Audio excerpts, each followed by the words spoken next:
Bienvenido a Talent Pills, un podcast de unos 30 minutos por episodio para charlar de talento y liderazgo con figuras destacadas de diferentes ámbitos.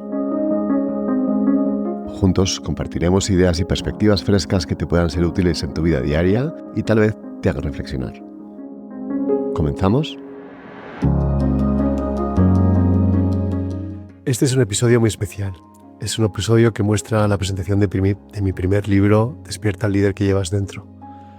Un libro que ha sido publicado por Planeta hace muy pocos días y que ya está a la venta. Perdonad que estoy con la voz un poco mal, ¿eh? Es un libro que recoge las conversaciones con los invitados al podcast, con los aprendizajes de los primeros 40 invitados.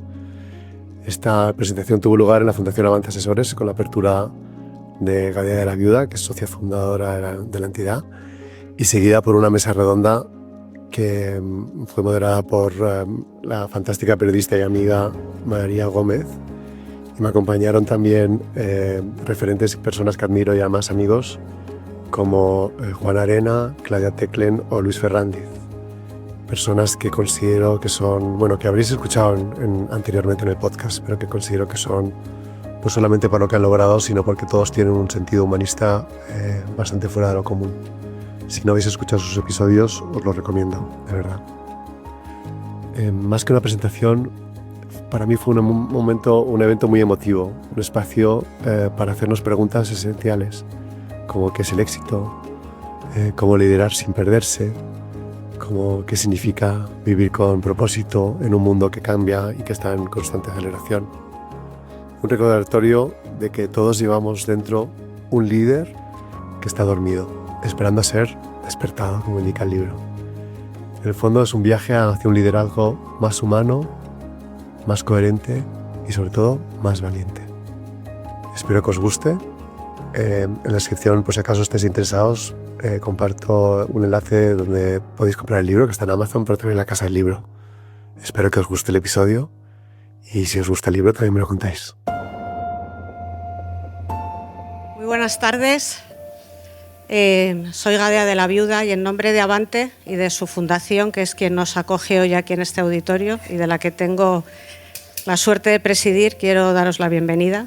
Quiero dar la bienvenida en primer lugar a nuestro protagonista, Luis Carvajal, autor del libro Despierta al líder que llevas dentro. A sus invitados, María Gómez, que conducirá el acto, Claudia Teclen, Juan Arena y Luis Ferrandiz.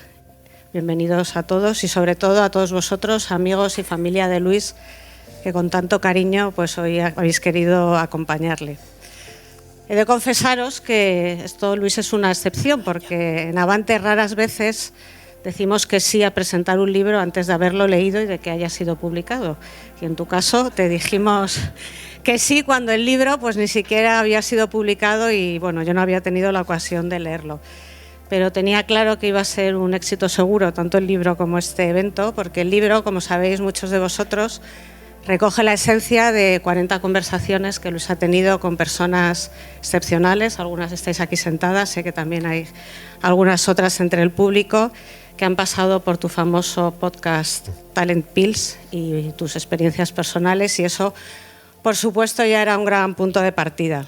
Además, el otro día, yo a Luis no lo conocía personalmente, pero tuve la ocasión de tomarme un café con él y cuando se fue de Avante le dije a Álvaro Galloso, uno de mis socios, Luis es un gran tipo y estoy encantada de que presente el libro aquí con nosotros, porque en Avante sobre todo lo que queremos es que por aquí pasen buena gente sobre todo. Y luego en tercer lugar, porque después de pegarme un intensivo este fin de semana sobre el liderazgo, que me decían mis hijos, mamá, ¿pero qué lees todo el rato?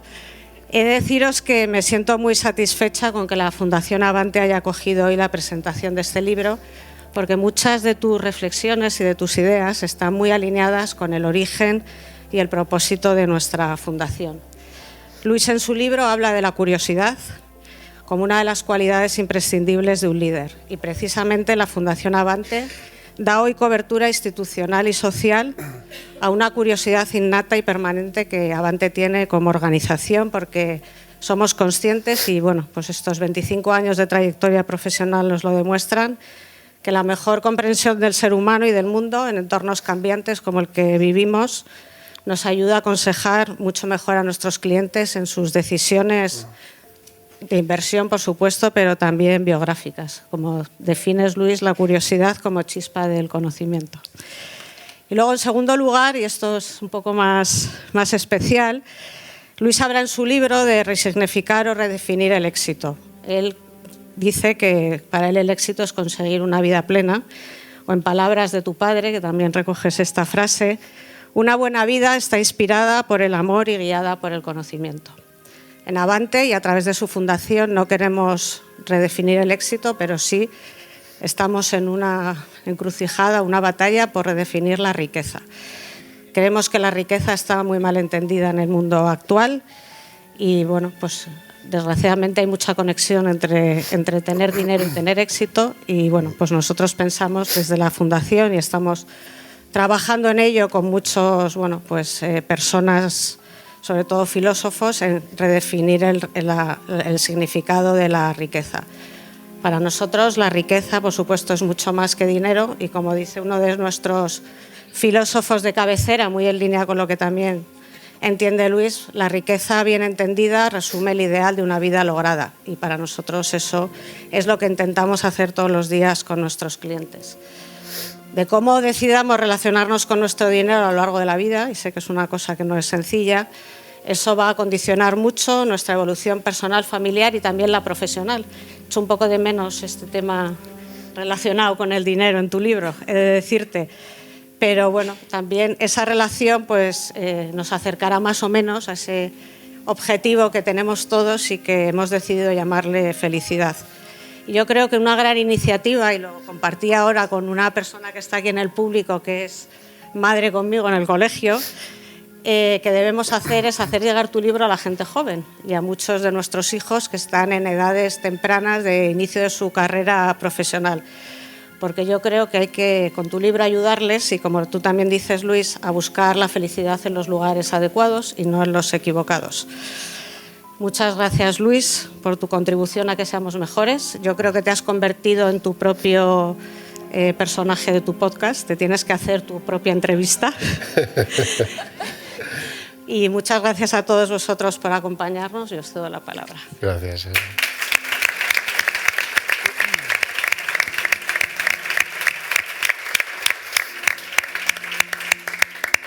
Pues muchísimas gracias, Gadia. Es un súper placer estar aquí. Además, el sitio es maravilloso. Este es precioso, pero el de después un poquito más. Vamos a decirles que, además de disfrutar de esta charla, vamos a disfrutar después de un maravilloso cóctel con unas vistas que me han dicho que son de las mejores de Madrid, así que solo por eso vale la pena. Bueno, me presento lo primero porque a lo mejor algunos no me conocéis. Soy María Gómez. Igual pues os sueno porque pues, hago eso de salir en la tele, salir en la radio. También he publicado una novela. Bueno, estas cosas. Pero una de las cosas que hago muchísimo y que además disfruto mucho es esto: presentar eventos. Y no siempre todos son tan guays, la verdad. Y hay una cosa que hace muy especial este evento, y es, además de esta gente, que ahora mismo os presentaremos, a Claudia, a Luis, a Juan y por supuesto a Luis, que ya le conocéis, sois vosotros. La verdad es que da gusto cuando el público que me va a escuchar, a pesar de que alguno se deje el móvil encendido, que no pasa nada, sobre todo que el público haga lo que hacéis, que es sonreír. Y sonreís porque la mayoría sois amigos, sois familia, sois compañeros de trabajo, sois colegas y es una gozada estar pues, rodeado de familia, ¿no? Sois gente de Luis y al final los amigos de mis amigos, pues oye. Entonces es una gozada teneros y también es maravilloso acompañarte en un día como hoy, Luis, porque, bueno, sé que algunos de los que estáis aquí os habéis atrevido a eso de publicar. Si alguna vez os habéis enfrentado a ese abismo de lo que es empezar a escribir, ya sea ficción, un ensayo, un artículo, lo que sea, sabréis lo terrorífico que es. No solo pones a escribir, está lo de la página en blanco, el síndrome del impostor que nos acompaña de inicio a fin, pero sobre todo está lo de publicar.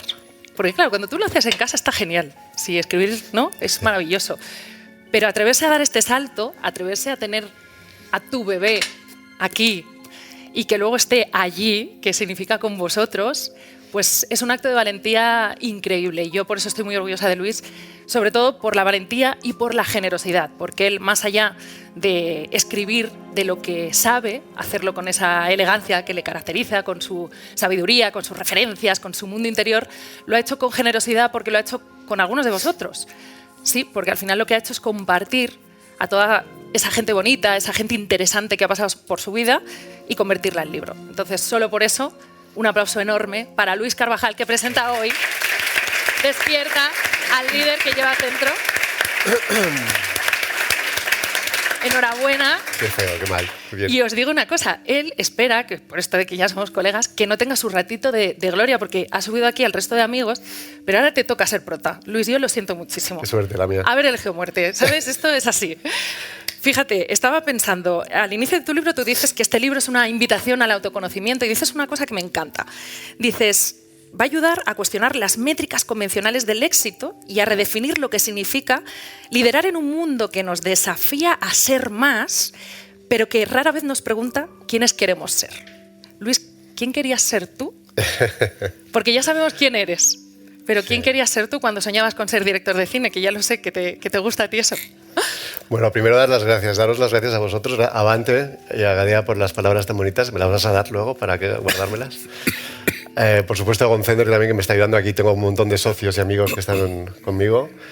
A estos grupos de amigos que están conmigo y vosotros, porque en el fondo da un poco más de vergüenza hablar delante de tus amigos que gente que desconozco, pero en el fondo también me siento más querido y apoyado.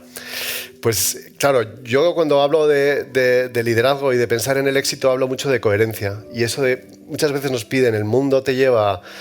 lo que decía la rueda de hámster, ¿no? De Kiyosaki, estás en una rueda de hámster, estás todo el rato resolviendo problemas, intentando arreglar lo que viene, el siguiente paso, pero en el fondo no nos paramos a pensar quiénes queremos ser. Yo todavía no lo sé, estoy en ello, pero es verdad que... Es muy joven, Luis, claro, te queda toda la vida. Yo de mayor quería ser director de cine y ya lo sé. Pero sí que es verdad que quién quieres ser es muy importante, y el tenerlo en la cabeza y el buscar esa coherencia, el buscar ese propósito vital es fundamental para luego poder tener éxito. Si no, es difícil.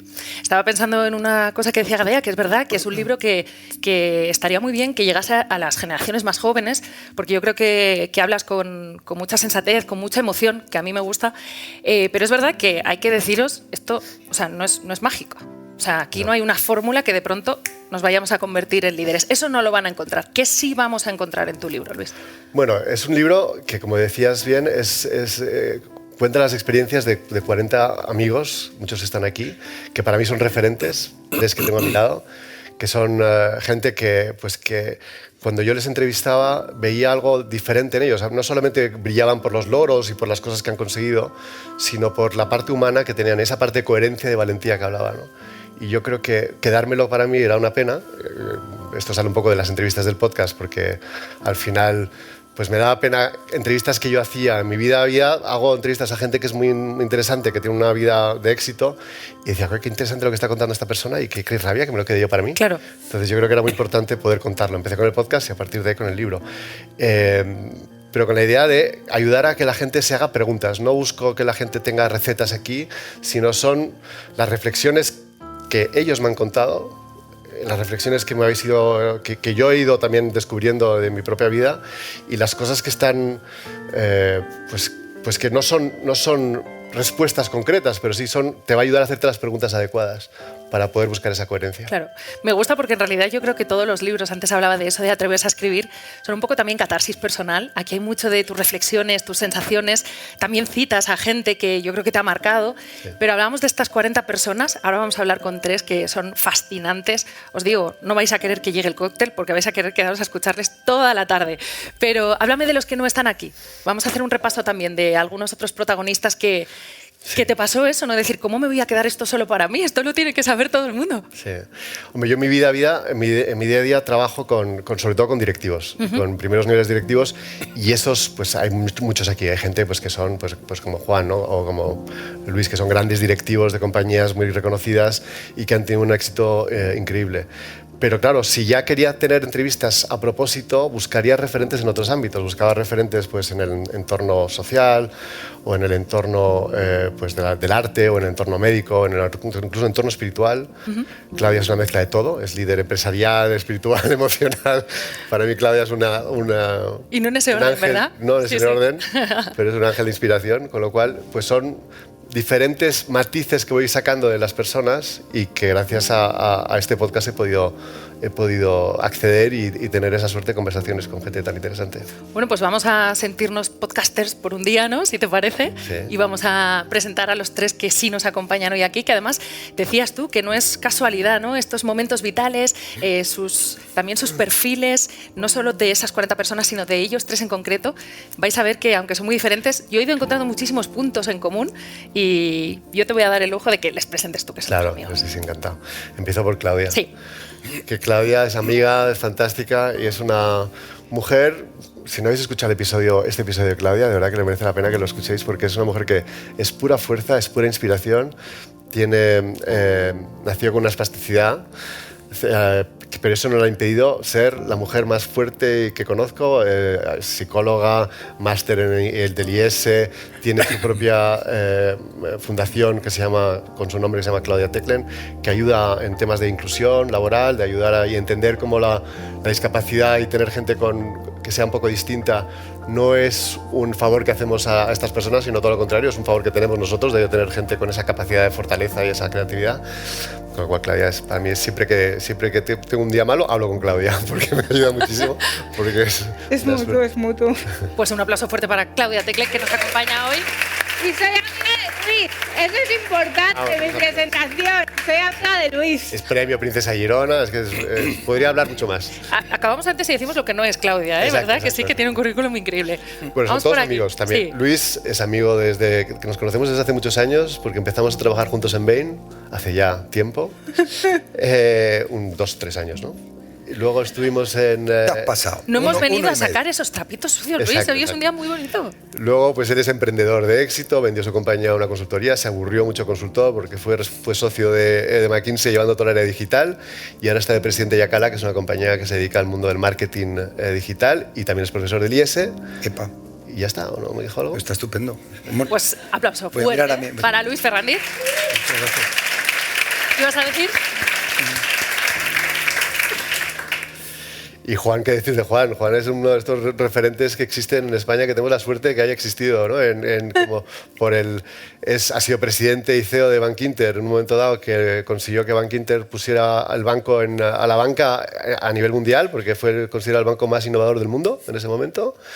Es de las personas con más curiosidad que conozco, porque no sé si voy a decirlo bien, eres ingeniero, psiquiatra, has estudiado psicología, ¿no? Psicología, antropología y AD, ¿no? Sí, es lo que tú digas.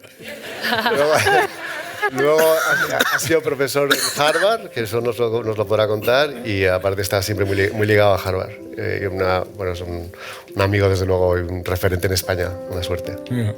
Pues Juan Arena. Maravilloso, un lujo. Pues si os parece, yo, como decía, he venido solo a escuchar, a domar un poco a las fieras, porque ya veréis que son maravillosas, les encanta hablar y es una gozada aprender y escuchar. Hablaba de intentar encontrar puntos en común, caminos en común en este liderazgo que todos tenéis de alguna forma, pero que es diferente y semejante a la vez. Y pensaba en la importancia del aprender y de la educación. Y el otro día, hablando con Claudia, me decía: María, pregúntame cuál es la escuela por la que nadie pagaría por estudiar, en la que nadie te diría, a esa escuela yo me apunto, ¿no? De hecho, nadie pagaría, no, todo el mundo pagaría por no entrar, ¿no? A ver si alguien... Y es la escuela que más me ha enseñado de liderazgo. Y es el hospital. Yo nací de 5 meses y medio, pesé 900 gramos.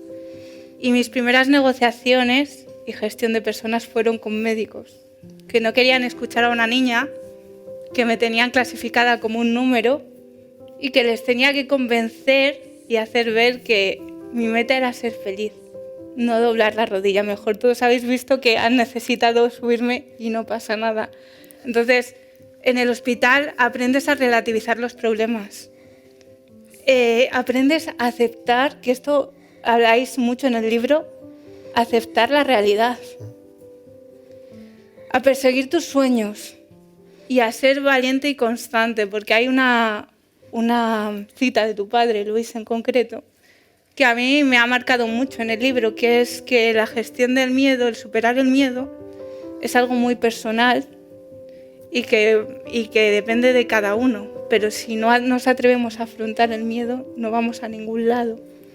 Entonces es cierto que esas experiencias a mí luego me han hecho relativizar mucho. Y de hecho te quiero dar las gracias, Luis, porque este libro, no sé si a mucha gente le pasará, pero a mí, por ejemplo, me ha dado la oportunidad de hacer ver que he dado la vuelta a la vida, la he empezado al revés, desde la trascendencia, y para mí ha sido un golpe de autoestima y de un diálogo con un sabio, con un amigo que eres tú, ¿no?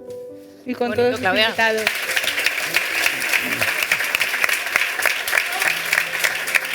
Como veis, es buena amiga, ¿eh? Como veis. Si puedes decir algo, habla, si no... No, aquí me callo. Coge aire buena y un ratito. Sí, sí. Como veis, vamos a explorar muy de cerca algo que no sé qué pensáis vosotros, pero me parece fundamental, y es el lado humano del liderazgo. Y fijaos que con la pedazo de presentación que hacías de Juan Arena, hablando incluso de ser profesor de Harvard, a mí lo que me ha encantado, Juan, de conocerte, es que tú en realidad lo que destacas de esa experiencia es el querer a tus alumnos. ¿Cómo fue todo aquello, Juan? Pues fue que cuando a mí me llaman, yo me aterrorizo, porque ya comprenderéis, yo había estado estudiando en Harvard y después iba todos los años, una semana, a seguir cursos.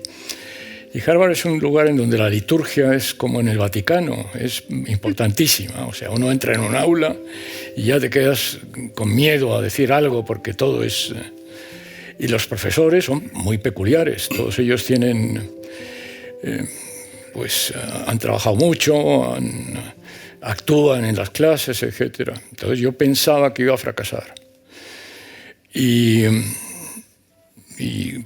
una decisión que tomé, porque me llamaron, yo dije que no al principio, dije que no quería, porque me parecía que en la vida era mejor dar un no bien dado que un sí mal dado.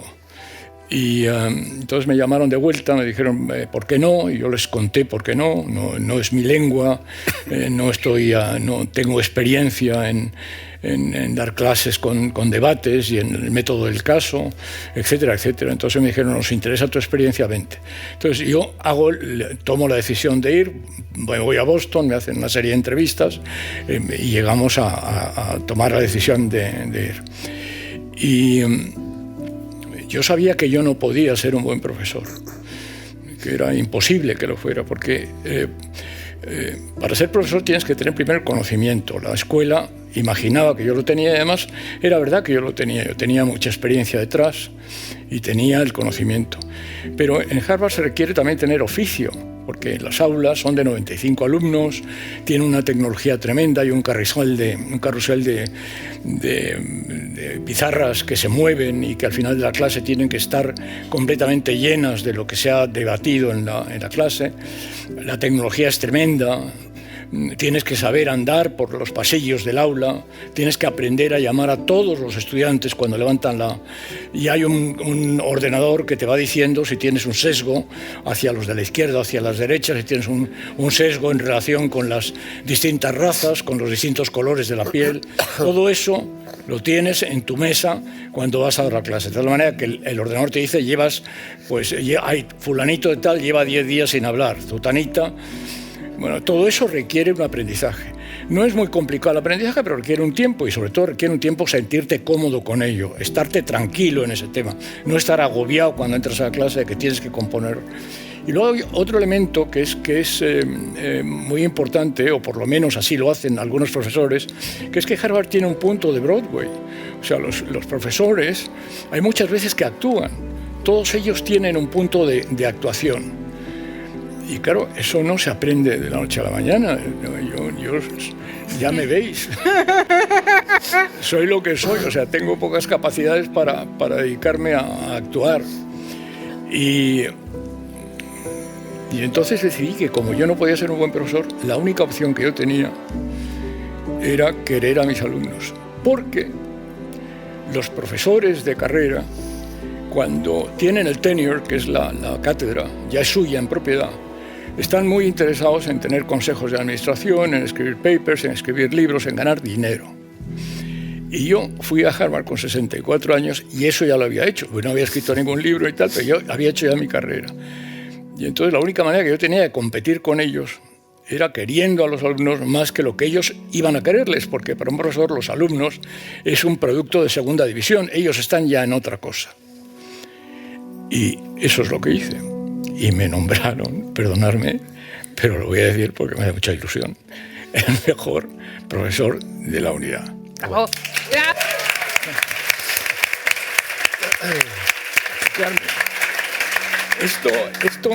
Esto es una enseñanza para todos los que pensamos que no valemos. Porque es verdad que es posible que no valgamos, que tengamos razón, pero siempre hay una dimensión en el yo que te permite marcar una diferencia. Yo esto se lo digo a la gente, a los chicos jóvenes, cuando salen de la escuela y tal, ¿sabes? Que eso es lo importante. Ya está, ya os lo he contado. Pues entre Juan en Broadway, tú con el cine, al final de aquí montamos un musical o algo, ya os lo digo. Oye, Luis, estaba pensando... Esto ha empezado muy fuerte. Muy fuerte, sí. Yo no sé si voy a estar a la altura. Estás a la altura, por supuesto, porque además... Voy a intentar, ¿vale? Hombre. Es decir, que no esperéis ahora, porque eso es el clímax está subiendo. Mira, si tú ves que no, le digo a, no, yo me levanto Carmen muy Mone que suavemente. se desmaye y ya está. Y hacemos como que tal y que se distraiga. Bomba de humo. Exacto. No, pero es verdad que ahí, a pesar de hablar tanto de lo humano, no podemos dejar de hablar de lo tecnológico. Y ahí estás tú. Y ahí estás tú, por encima de todos. Menos mal. Sí, vamos a tu turrón. Porque estaba pensando que claro, en un entorno tan digital como el que vivimos hoy, ¿no?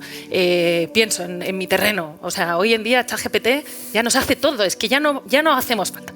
O sí, porque... No me digas eso. Claro, a eso voy. ¿Qué importancia y qué valor tienen las capacidades humanas? Pienso, por ejemplo, en el pensamiento crítico, en todo lo que es mucho más, fíjate, lo que hablaba ahora Juan, ¿no? De la piel, del corazón. ¿Qué importancia van a tener a partir de ahora? Pues yo creo que toda.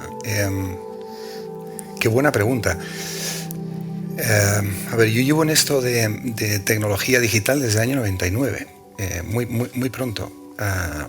Y he visto una evolución en la que en todo momento ha habido algo que venía que lo iba a superar. Empezamos con Internet, que fue yo creo que el boom en el año... Realmente todo el mundo que habla de los años 2000, pero la realidad es que empieza un poco antes, ¿no? En el 95.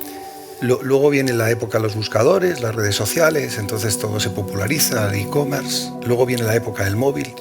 Tenemos la memoria frágil, pero ¿cuántos años hemos venido diciendo este es el año del móvil? Ahora es el móvil cuando va a explotar. Tiene que venir Steve Jobs y inventarse el smartphone y ponernos en las manos lo que ahora se ha convertido en una especie de Tamagotchi con el que vamos a todos lados y no podemos vivir sin él. Y después de esto, cuando ya pensábamos que no podía venir nada más, pues viene la inteligencia artificial. Bueno, realmente viene la época de los datos y derivado de eso, la inteligencia artificial generativa. Y es una muy buena pregunta que estás haciendo, porque claro, empiezas a ver un montón de miedo en gente que dice, oye, mi puesto era abogados. Bueno, si es que ahora mismo te hacen un pliego y te lo mandan al... Pero fíjate que yo, que también tengo la suerte de estar en el IES, no tengo, o sea, gracias a Dios todavía no hemos llegado al grado de pantallas diciéndonos quién participa y quién no. Estamos más rupestres. De momento, Le quedan 2 días. De momento, Le quedan 2 días, Claudia? Sí. Pero sí ya estamos haciendo casos, por ejemplo, en los que nos estamos apoyando en la inteligencia artificial para generarlos.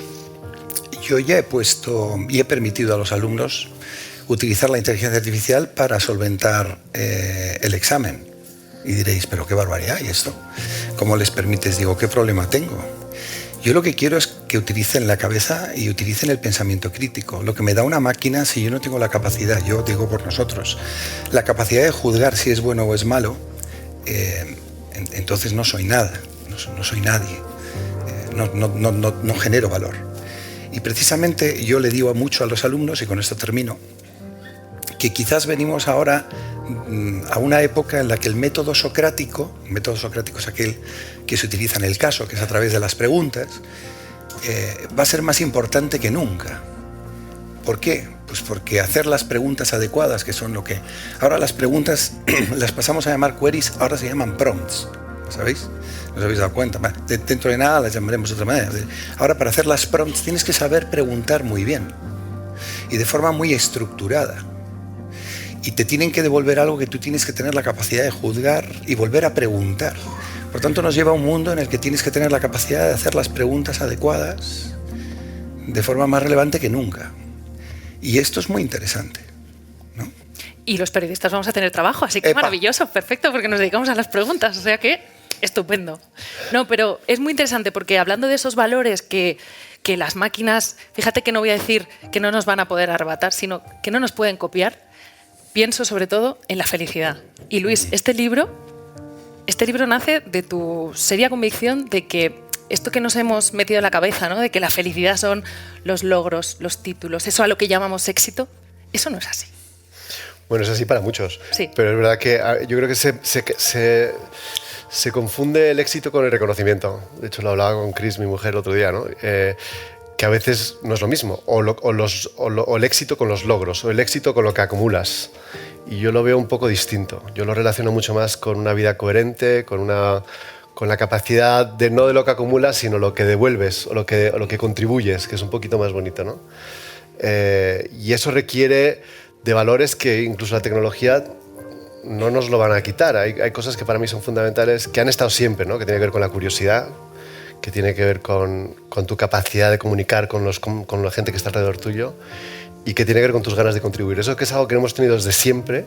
La tecnología nos va a permitir hacerlo más rápido, mejor, más eficiente, pero esos tres elementos son críticos para conseguir ese éxito. Ahora, en un mundo actual, para hacerlo de forma coherente también requiere ser muy valiente y superar ciertos miedos.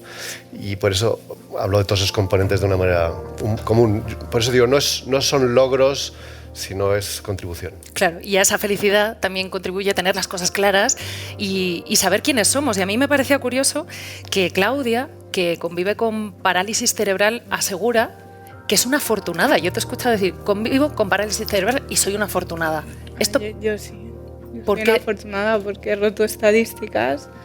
Pues primero, porque nací en una familia con posibilidades que se podían permitir la ayuda que yo necesitaba, porque en el liderazgo también se necesita ayuda. Y luego, porque desde bien pequeña aprendí a distinguir en quién podía confiar y en qué no. Aprendí que tenía que entender cosas que a mi edad a los demás no se les exigía, porque la mediocridad en mi caso era una y no quiero decir que sea más o menos que nadie, pero la mediocridad en mi caso era un gran pecado. Es decir, por ejemplo, mis padres, que me quieren muchísimo, no eran incapaces de hablar con los médicos, y los médicos no querían hablar conmigo salvo uno, cuando era pequeña, porque me veía muy pequeña. Entonces yo con 8 años estudiaba libros de neurología para hablar en sus mismos términos, hasta que luego descubrí que el lenguaje universal, y se lo decía a Luis la primera vez que nos conocimos, que aquí está su mujer y se lo digo en segundas, que lo que me enamoró fue su sonrisa, porque es el lenguaje de la inclusión. En realidad en psicología está visto que en el primer medio minuto ya sabes si alguien va a ser tu amigo o tu enemigo. Y saber seleccionar a las personas es muy importante. Mi discapacidad, vamos a ver, no es ningún regalo, pero ni me define, ni me ha limitado. No pertenezco al 75% de personas con discapacidad en desempleo. Estamos luchando desde la Fundación, y aquí cuento con 2 cultivadores de la inclusión para que eso no pase. No pertenezco al 33% en extrema pobreza. Me quisieron arrebatar el derecho a la educación, metiéndome en educación especial cuando ya hablaba inglés con 5 años, y encontré un colegio que sí me admitía, porque miraron más allá. Y en realidad, pues, no la he elegido, pero me he llevado grandes aprendizajes y grandes amigos. Y me ha ayudado a tener esa coherencia que yo con 16 años ya encontré mi propósito de vida. ¿Cuánta gente en esta sala puede decir eso? Bueno, ¿y cuánta gente puede decir con 8 años lo que hacía? Tú estabas leyendo libros de neurología, Claudia, es que... Bueno, eso no sé si es una suerte o una desgracia, pero era algo necesario, ¿no? Como aquella es la supervivencia. Hay que hacerlo, ¿no? Por supuesto. Hay que sobrevivir, pero la constancia es algo muy importante en la vida, igual que la coherencia y la valentía. Y la discapacidad es una entrenadora de esas cualidades, no en mí, que yo he tenido voz, pero no soy la más lista del grupo, sino mucha gente que no tiene esta suerte de estar tan bien rodeada. Una suerte es el patrimonio de Luis, que ahora también es nuestro, pero fíjate que hemos dicho que no íbamos a hacer como la receta mágica, pero ya tenemos unos cuantos ingredientes. Ingredientes, sí. Perseverancia, constancia, felicidad Y sin duda, si miro a Juan, pienso en curiosidad. Porque claro, antes lo decía, no has dejado de saltar de un lado a otro, de formarte de un lado a otro. Pero pienso, Juan, la curiosidad, esto de nace o se hace, la curiosidad se puede entrenar. ¿Se puede regar como si fuese una planta? La curiosidad, primero hay que despertarla. ¿Sabes? La especie es curiosa. El Homo sapiens empezó a moverse de África y a saltar a otros sitios pues hace 150.000 años. Y todavía queremos ir a Marte. O sea, forma parte de la especie el querer conocer lo nuevo. Todo el mundo tiene un gen. Yo no soy un especialista en el genoma humano, pero sí formo parte de una especie que me ha enseñado que busca algo nuevo. Y yo creo que todo el mundo lo tiene. Lo que pasa es que se tiene dormido, hay que despertarla. Eso significa hacer un esfuerzo. O sea, mucho de lo que somos en la vida es porque queremos hacer el esfuerzo, porque queremos superar lo que tenemos dentro, el ejemplo de Claudia es nítido, ¿no? Y en términos de curiosidad es lo mismo. O sea, yo no nazco curioso, yo soy como los demás. Pero hay un determinado momento en la vida en que de alguna manera tengo la suerte de empezar a ver otros mundos, otras áreas del saber que a mí me interesan y me interesan mucho. Al principio, las áreas del saber tenían que ver con lo profesional, la ingeniería, el business, el hacer el máster en Business Administration. Pero después la psicología. Yo estaba en terapia porque era muy neurótico y estaba en terapia. Y entonces a mí la psicología me apasiona. Y estudio psicología. Y entonces un profesor de antropología, el profesor de la asignatura de antropología cultural, que se llama Carmelo Lisón Tolosana, que ha muerto hace no mucho tiempo y que era un excelente antropólogo, me pide que le ayude dando clases de antropología en la escuela. Y entonces yo estudio antropología cultural, que ha sido algo que se me ha quedado siempre como algo pendiente. O sea, estudié mucho. Me dediqué 3 años de mi vida, cientos de horas, a estudiar de las 1.800 sociedades que se habían estudiado en el mundo en aquel entonces. Cosas asombrosas, tribus que no conocían la palabra amor, cosas asombrosas de las familias de distinto tipo. Y entonces he sido feliz aprendiendo. Y de ahí salto a otros sitios, salto a la cosmología y me dedico a otras cosas. O sea, yo no he perdido el ansia de conocer, de saber más. Y estoy muy contento de eso. ¿A qué se debe? Pues no sé. Ni creo que tenga ningún mérito. O sea, Qué grande eres. ¿Eh? Qué grande eres. No, es verdad. Yo creo que estas cosas te encuentras con ellas en la vida. Y seguramente necesitas regarlas, necesitas poner esfuerzo, trabajo. Porque también todo esto se acompaña con mucho esfuerzo, mucho trabajo. No te llega solo como una paloma que se posa en el hombro y de repente ¡zas! No, hay que trabajarlo. Creo que hay 2 cosas que tú haces, Juan, que son increíbles ahí, que son 2 barreras para seguir creciendo. Es batir la pereza, que tú lo has hecho siempre, y luego no tener ego, que es los 2 enemigos de la curiosidad, que yo creo que tú has conseguido. Si tú lo dices, será verdad. Iba a decir que íbamos a poner en los ingredientes la modestia, que como veis son personas increíbles, pero que no sé si todavía no lo saben o no se lo creen y quizás por eso siguen siendo tan maravillosos, ¿no? Y seguro que además te ha pasado con cada uno de los que te encuentras, porque yo que sí que soy seguidora de tu podcast y que quiero ya 3ª temporada, me resulta sorprendente, ¿no? Gente tan increíble y que habla, pues eso, de cosas que hacía con 8 años como si fuese algo montar en bici. Cotidiano, exacto. Pero estaba pensando también, ahora que hablamos de felicidad, ahora que justo escuchaba a Juan hablar de la terapia, pensaba en salud mental y pensaba también en la importancia. No. Lo ha clavado. Sí. Así que vamos a hacer. Está ahí porque no me lo has clavado. Sí. Vamos a hacer un break y lo vamos a hacer a Luis. ¿Cuánto hace que no vas al psicólogo? No.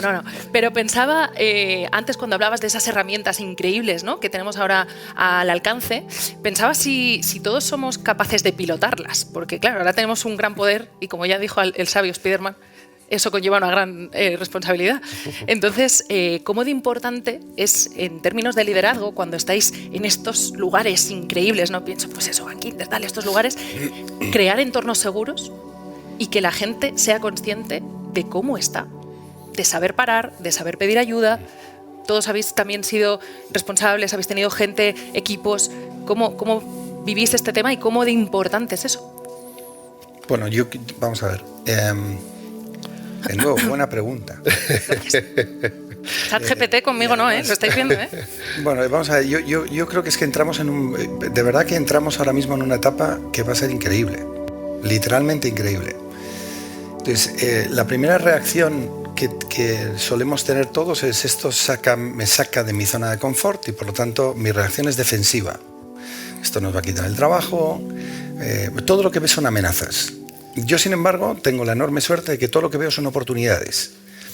Con 8 años le pegaba un balón, o sea, no salía de ahí. Pero sí que es verdad que nunca me ha dado, quizás he tenido la enorme suerte no me ha dado miedo encontrarme en una zona fuera de confort, al contrario, me he sentido muy cómodo. Y entonces, vienen tiempos, yo esto lo intento expresar de la siguiente manera, a ver si, que no se me ofenda a nadie, pero en los últimos 40, 50 años, lo que se ha enseñado en las escuelas de negocio principales ha sido a gestionar el riesgo. Yo te doy una compañía, los crecimientos no eran desorbitados, salvo que entraras en una nueva geografía, etc. Lo que tienes que hacer es crecer la compañía y, sobre todo, evita problemas, ¿vale?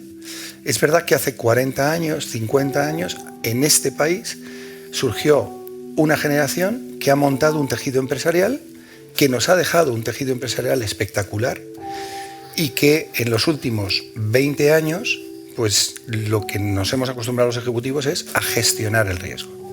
Cuando tú gestionas el riesgo te olvidas de emprender. Te olvidas de meterte en nuevas zonas de control, porque lo que quieres es evitar esas zonas. Y yo creo que eso es un poco lo que nos ha pasado. Entonces, ahora entramos, y esto lo hilo con lo que te has preguntado, ahora entramos en una nueva zona. Y mira, no hay alternativa. O nos montamos en esto y empezamos a tener esa curiosidad y aprendemos estas nuevas herramientas, o te vas a quedar muy atrás, profesional y personalmente. Eso no es malo. De nuevo, otra vez, ¿no? Probablemente hay muchos que estéis pensando, no fastidies, tío, con la edad que tengo yo ya, hombre, o para ponerme aquí ya. Es verdad, yo lo entiendo, a mí me pasa. Yo vengo desde el año 99, de nuevo vuelvo a enganchar con la aprendiendo. A mí nadie me enseñó de móvil, a mí no hubo nadie que me enseñara de digital. De facto, nadie me enseñó a programar, me metí yo. Yo recuerdo en el año 2000, miro a mi mujer porque me aguantó lo que no te puedes hacer en los escritos. Estábamos de vacaciones y yo me pasaba las noches mientras todo el mundo salía aprendiendo el algoritmo de Google. ¿Cómo funciona esto? Te hablo del año 2007. Claro, ¿quién se pone en el 2007 a aprender el algoritmo de Google? Pues un tío con mucha inquietud. Es decir, a mí esto no me lo va a explicar un chaval de 22 años, con todo mi respeto, decía yo. Es que yo lo necesito entender. Y ese necesito entender es el que yo creo que todos tenemos que empezar a oír. Es que necesitas entender lo que está sucediendo. Pero no porque sea una amenaza, sino porque es una enorme oportunidad. Una enorme oportunidad. La inteligencia artificial ahora mismo se está utilizando por parte de los creativos. Por parte de los creativos. Digo, vamos a ver, si los creativos lo que están viendo es una amenaza, que esta inteligencia artificial está generando creatividades y por lo tanto anuncios de forma absolutamente dinámica, mucho más rápido, con un coste mucho inferior, mucho más bajo. ¿Cómo es posible que un creativo, qué bueno que el creativo donde antes, ahora puede partir de un esqueleto y sobre ese esqueleto construir algo muchísimo más potente? Y determinadas creatividades que eran un dolor para gente creativa, no hay nada peor que a un creativo le pidan hacer una tontería, ¿no? Es decir, ellos lo que quieren es crear. Qué bueno que tú puedas tener una herramienta que te dinamice eso. Qué grandísimas oportunidades se nos están poniendo por delante. A mí me gustaría abandonar con esto, es decir, oye, curiosidad, sí, pero esto, lo que nos viene por delante son enormes oportunidades. Lo que hay que tener es actitud de emprender. Y quizás, Luis, también, a pesar de ver la velocidad de la rueda de hámster, atrevernos a marcar nuestra propia velocidad, ¿no? Esa es la más difícil, porque aparte esa es la que te lleva al agotamiento, ¿no? Esa es mi pelea constante, porque yo, con los que me conocéis, no paro y hago 1000 cosas en paralelo, y no tengo tiempo y quiero hacer más cosas. Mi mujer lo sufre todos los días, pero eso te acaba agotando. Y ahí es donde empezamos a hablar, si queréis, de la valentía, porque ahí el ser valiente y el decidir que no a cosas es lo que más me cuesta. Perderse aventuras, ¿no? Para sí, decir que no es mucho más difícil que decir que sí. Que decir que sí suele ser fácil, pero decir que no a ciertas cosas para mantenerte en tu camino donde quieres ser coherente, esa es la parte que es más complicada. Y esta es la que es, para mí, es la que todavía me sigue costando muchísimo, la verdad. Estaba pensando, ahora que hablas de tu mujer, tenemos aquí a tu mamá, tenemos a toda tu familia, porque en realidad cuando llegamos a un momento de la vida, yo creo que nuestros amigos y nuestra gente... Todos aquí son familia. Nuestra familia, es verdad. Y además, en Madrid esto pasa más, porque al final muchos somos de fuera y es como que necesitamos ese abrazo. Y pensaba, ¿cómo de importante, por un lado, es para convertirse en líder tener familia, que me vale la escogida o me vale la de sangre?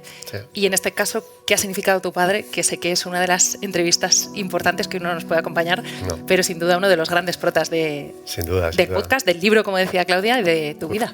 Fue la entrevista más difícil que tuve. Sí, claro. Y yo creo que la de mi padre también, porque se la preparó muchísimo. Sí, ¿te pasaste las preguntas? Sí. No se dice, Luis. Eso no se hace. Menos a tu padre. No, porque nos la preparamos los dos mucho. Pero es verdad que fue muy gracioso porque yo le hacía la pregunta, le había pasado un guión, entonces le hacía la primera pregunta, que la primera siempre sé, pero luego ya el guión me lo salto. Y entonces, a partir de la conversación, le hice otra pregunta y me dice, pero Luis, espera, esa es la pregunta 6. Y yo... Joder, pues, corrigiendo, ¿eh? Pues sí, es la 6. Esto no me salía del examen, ¿eh? Jefe, es la 6, sí, vamos a empezar la 6. Pero bueno, que fue yo creo que es la entrevista. Mi padre dice una frase que a mí me gusta mucho, que la decisión más difícil y más importante de tu vida es elegir bien a tus padres. Y yo creo que lo he hecho muy bien en esa parte. Pero bromas aparte, es verdad. Porque... Un aplauso para tu madre también, que está aquí. Sí, por eso. Hombre, en la tercera temporada. ¿No? Pero era que mis padres han sido muy referentes. Lógicamente, la suerte existe porque donde nacemos y quiénes son tus padres marcan mucho tu vida, ¿no? El tener oportunidades, en tu caso tenías esas capacidades para poder hacer... Marca claramente tu vida donde naces y quiénes son tus padres, pero en mi caso la suerte que he tenido que son pues, dos padres maravillosos que además me han enseñado valores muy relevantes y básicos de esfuerzo, de la coherencia, de mirar siempre al mismo, no mirar para arriba ni para abajo a nadie, de sentirte cercano y la empatía. Esos son valores que siempre he admirado a mis padres y que además en ellos pues intento copiarles lo que puedo. Fíjate, hablas de Claudia y Claudia dice que no hay personas con discapacidad sino familias, porque al final, claro, es un tema gestionar en equipo y el equipo entiendo que en este caso es importante. Y yo quiero pararme en algo que decías, que es que la adversidad puede ser una herramienta para cambiar vidas, que puede ser el motor del cambio, pero esto es algo que parece muy abstracto. ¿Cómo se traduce en lo práctico? María, pero si me permites, antes de contestarte a eso, preguntabas antes por la salud mental. Sí. Y yo sí que quiero hacer un llamamiento, ya no como psicóloga, sino como persona, hermana, madre, hija. La principal discapacidad en el mundo es la depresión. Algo que estamos naturalizando, algo que cuando paramos en pensar en el éxito o cuando buscamos el éxito no nos paramos a que el libro nos invita, empieza por ahí, a autoconocernos, a poner nuestros límites, a buscar zonas de descanso, a rodearte de gente que te quiere, de gente buena y de buena gente, ¿no? Que ese es el mayor indicativo de la felicidad según todos los estudios transversales. Hay un capítulo del libro que a mí me gusta especialmente, que es Redes de Apoyo, que habla de tu círculo íntimo, tu círculo de profesional y el de expansión, creo que es el último, ¿no? Si no me equivoco. Pues expansiva, sí. Cuando tienes la suerte de que tu red expansiva se termina convirtiendo en tu círculo íntimo, es un protector de salud mental brutal, ¿no? Entonces, volviendo a tu pregunta, sí, la discapacidad afecta a toda... Hay un amigo aquí que habló de la felicidad, que lo hizo de una manera muy bonita, que hablaba de 3 ejes, sí. Que me gustaba mucho, que era, para ser feliz hay que hacer 3 cosas. Uno es cuidar a los tuyos, empezar por cuidar a los amigos, a tu familia más cercana, a tus padres, a tus hermanos, a tus hijos, por supuesto. El segundo es amar al prójimo, que es muy difícil, pero esa es la parte de realmente dar y contribuir y ayudar y amar y dar las gracias. Y el tercero, que es igual de difícil, pero igual de importante, o más difícil pero igual de importante, que es evitar el mal. Es huir de las tentaciones de las cosas que te llegan, que te desvían de camino, es un poco de la valentía. Y con esos 3, perdón, que me tengo buenos mandamientos. Es que me parece muy relevante, ¿no? Cuando hablamos de salud mental, como que está muy de moda, es trending topic, pero no nos paramos a pensar. Y hay una cita de la Madre Teresa que dices que pones en el libro que quien no vive para servir no sirve su vida o algo así, ¿no? No soy buena para las citas, pero algo así, ¿no? Entonces, volviendo al tema de la discapacidad, que no quiero que me defina mi discapacidad, es cierto que es la circunstancia que más me caracteriza, es una bomba que cae en la familia porque reestructura todos los roles. Yo no recuerdo, de hecho tengo un cuento, Miguel y Carmen se divierten en terapia reivindicando el derecho del niño a jugar. Yo no recuerdo tener tiempo para jugar de pequeña. O sea, yo tengo muy mala orientación espacial y lo único que sé sin GPS es ir de mi casa al Retiro. ¿Sabéis por qué? Porque enfrente está el Niño Jesús de Madrid, que es donde crecí, ¿no? Entonces, las familias son muy importantes y hay que acompañarlas desde el principio. Nosotros en Convives con Discapacidad y en la Fundación somos pioneros en escuelas de afrontamiento, escuelas de actitud, porque para que la discapacidad, para que tú te creas más grande que tu discapacidad, así que no sea la protagonista de tu vida, porque para ser líder primero tienes que ser protagonista de tu vida, porque ¿de qué sirve ser líder y tener mucho éxito y mucha rentabilidad, y mucho reconocimiento y muchos premios y mucho boom, si no eres capaz de ser protagonista y decidir tu propia vida?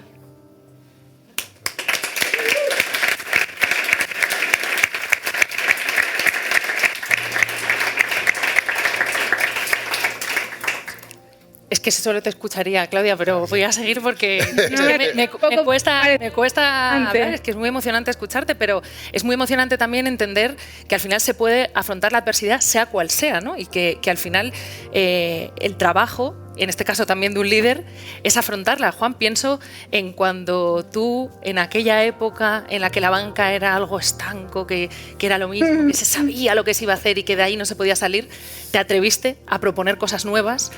Y de pronto supongo que te encontraste con mucha adversidad, que tuviste que convencer a mucha gente de que no estabas loco y de que esa ilusión y esa curiosidad tendrían sus frutos. Luego lo tuvo en 2002, de hecho creo que os premiaron como el mejor banco. Pero ¿cómo fue convencer a esa gente y afrontar esa adversidad? Yo tuve la suerte de tener un presidente, Jaime Botín, que se enamoró de lo mismo que yo me enamoré. Nosotros había 120 entidades financieras, éramos nadie. Y era una evidencia que para poder prosperar había que ser distinto. Y un camino era la tecnología.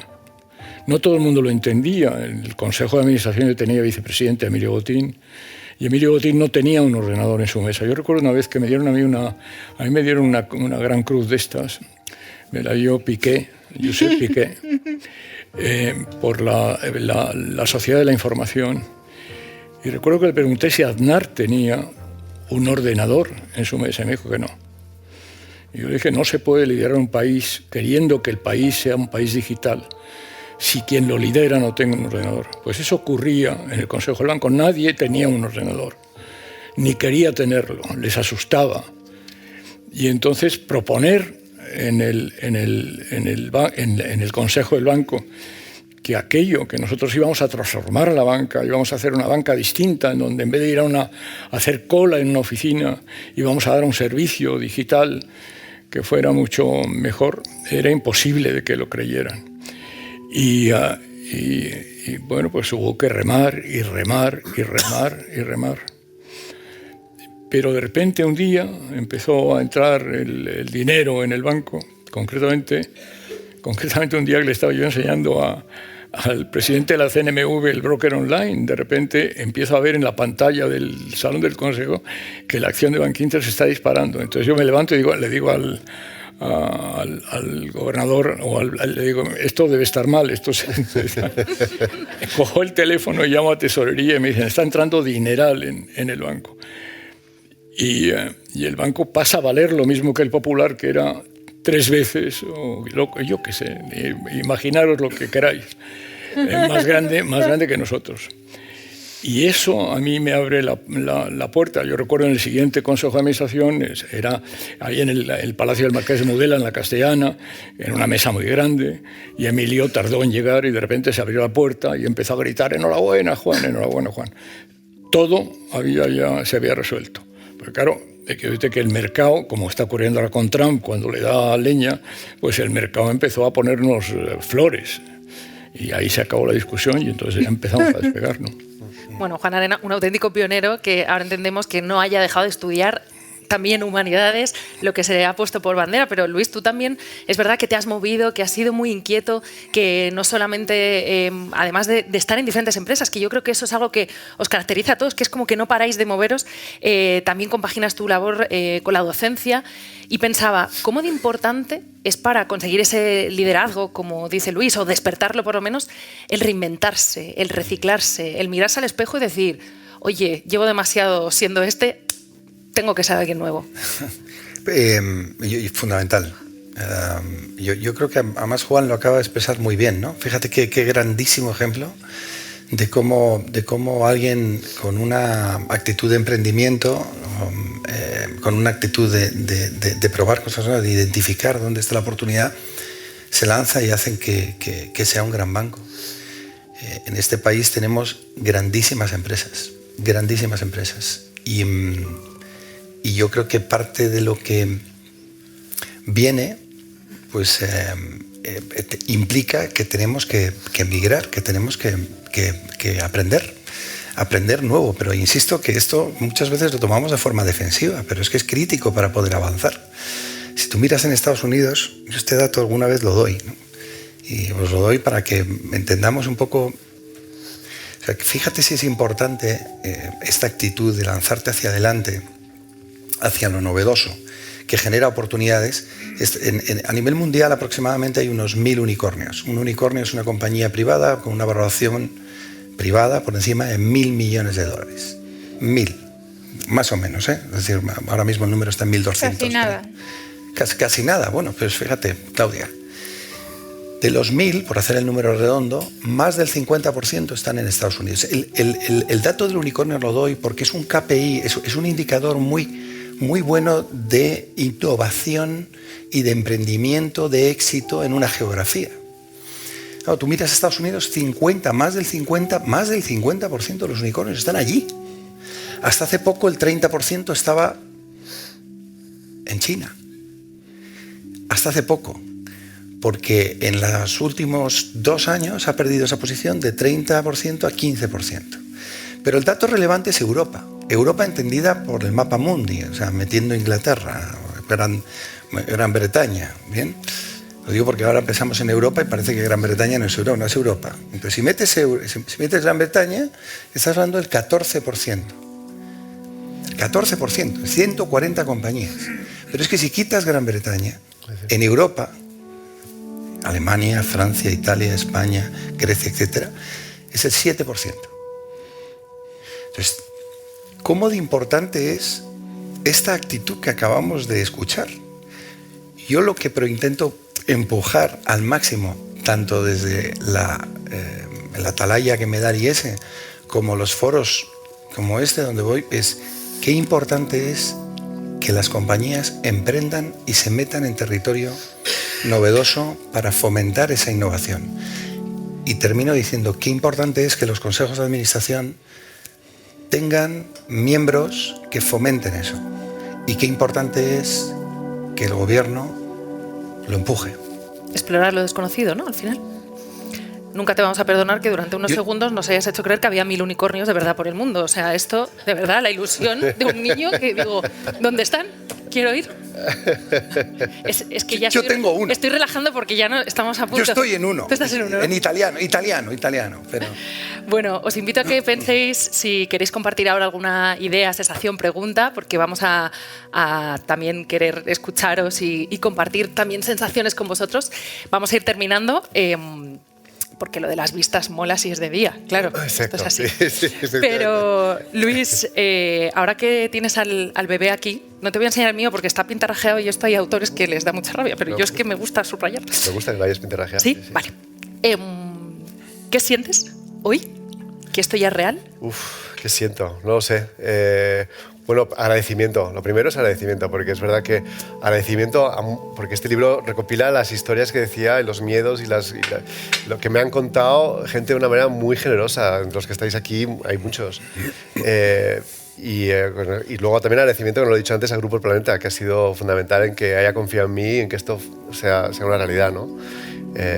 Y mucha gente aquí que me ha ayudado a que eso ocurra y que haya funcionado, ¿no? Y luego, pues nada, de nuevo la sensación de gratitud y de intentar ayudar a contribuir. Lo único que tengo, no, soy muy vergonzoso a la hora de pensar que yo estoy protagonista de algo, pero sí que me gustaría pensar que esto ayuda a alguien a hacer un viaje, como dice Claudia, que te pueda ayudar a pensar y hacerte preguntas. Es un libro que puedes leer de principio a fin, pero también puedes leer un capítulo si te interesa un capítulo concreto. Te doy una mala noticia, eres prota, lo has hecho muy bien. Gracias. Estás ayudando, es un gran libro, leedlo, compradlo, que os lo firme, que además así va a pasar vergüenza, que eso sí que da vergüenza.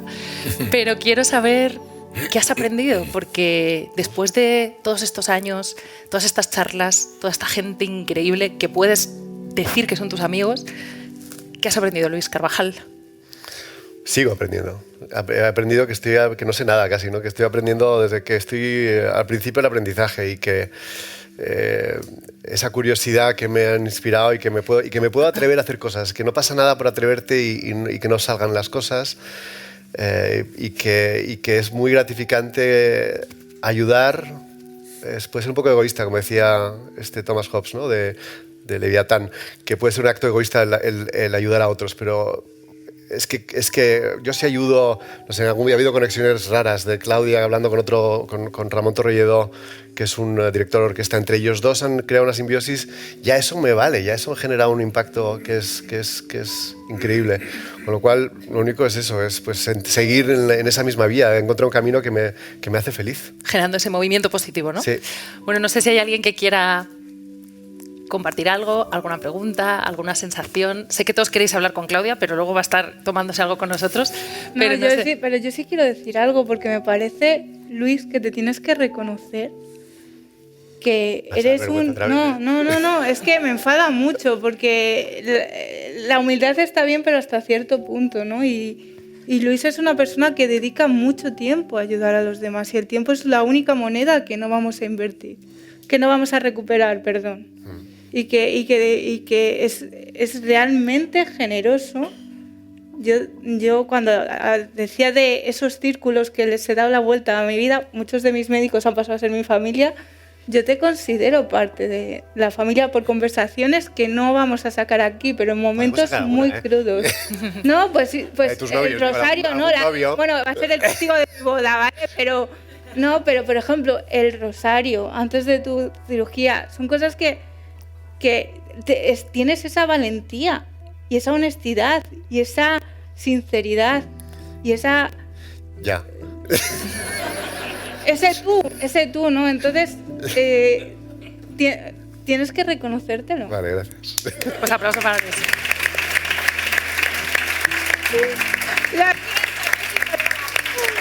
Bueno, si alguien quiere que levante la mano, mientras tanto, les iba a pedir una última sensación o conclusión. La de Claudia la tenemos clara.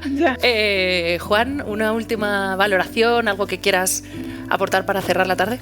No, que estoy encantado de estar aquí con vosotros y haber participado en esta aventura tuya, y ojalá y te sigas haciendo cosas y creando nuevos ámbitos de conocimiento y de...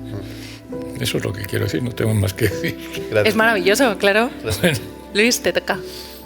Yo darle las gracias a Luis por haberme permitido estar aquí. A mí me parece que yo por lo menos personalmente me siento muy orgulloso de ser tu amigo. Pero fundamentalmente porque creo que aglutinas un montón de curiosidades alrededor, es increíble. Yo llego a casa un día y le digo, Mónica, no te lo vas a creer, pero Luis ha pintado un cuadro. El día siguiente, Mónica, no te lo vas a creer, ha montado un podcast. Mónica, no te lo vas a creer. ¿Quién es él? Bueno, es que es Luis, es una especie de superhéroe sin capa, que es capaz de hacer un montón de cosas y virtuosidades, y además todas francamente bien. Con lo cual, pues el que hayas pensado que yo podía contribuir en todo esto, pues, me parece una auténtica pasada. Gracias. Qué maravilla. No, que lo has hecho muy bien. Ay, muchas gracias, Juan. Gracias. Que me lo digas tú. Me voy feliz. Bueno, yo voy a dejar que acabes tú, pero también quiero decir yo algo, porque es verdad que, mira, hace unos días, algunos de vosotros, porque nos hemos saludado, sobre todo algunas de vosotras, estuvisteis en un evento maravilloso que organizasteis desde Egon, que además está aquí el equipo, que son muy guays, y yo al acabar, yo lo vendí muy bien, y al acabar, ya con ellos, así de colegio, les dije, oye, que está genial, pero ¿me podéis contar a qué os dedicáis? O sea, ¿qué hacéis? Yo lo he vendido súper guay, ¿no? Pero ¿qué es lo que hacéis? Bueno, ahora que les conozco, ahora que conozco a Luis, he entendido que esto del liderazgo son más que palabras, aunque les guste decir, me río mucho de ellos, te damos hacemos una call en un slot eso es mi secretaria de la agenda, Cristina, que le encanta. Pero más allá de esos palabras, es importante lo que hacéis, pero es importante hacerlo como lo hace Luis, que es sonriendo. Yo siempre digo cuando me dicen, oye, un truco para hablar en público, ¿qué hay que hacer? Yo siempre digo, el truco es sonreír. Porque imaginaos que de pronto me pongo a contaros esto así. Es bastante más bajón. Sin embargo, hablando de Luis, es imposible no sonreír. Entonces, gracias por dejarme estar hoy aquí. Bendita Carmen Bone, que nos presentó en su día, que siempre hay que tener a esa mujer en la lista, también os lo digo. Pero sobre todo, qué bien conocer a gente que hace cosas con ilusión, que pinta cuadros, que dirige cortos, que escribe libros. Que sonríe. Hay que sonreír más. Y sobre todo que tengas esa ilusión de poder cambiar las cosas, porque yo, como Claudia, sí que creo que se pueden cambiar. Así que gracias. Muchas gracias. Muy bien. Y ahora te toca a ti. No, porque preguntas. Antes de acabar, dice, preguntas que son tus amigos, que quieren que hables tú, así que cierra el acto tú. No. Bueno, que voy a cerrar, que os agradezco a todos que hayáis venido, que espero que este libro os ayude en algo, aunque sea una frase que os inspire. Que se va a vender arriba también y que de eso dilo fuerte. O sea, estamos aquí para vender el libro de Luis, por favor.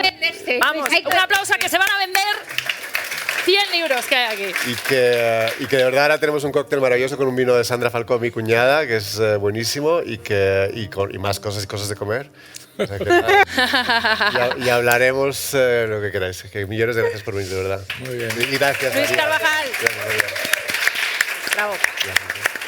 Juan Arena, Luis Ferrandiz y Claudia Teclen. Ha sido un placer. Hasta la próxima. Chao. Gracias.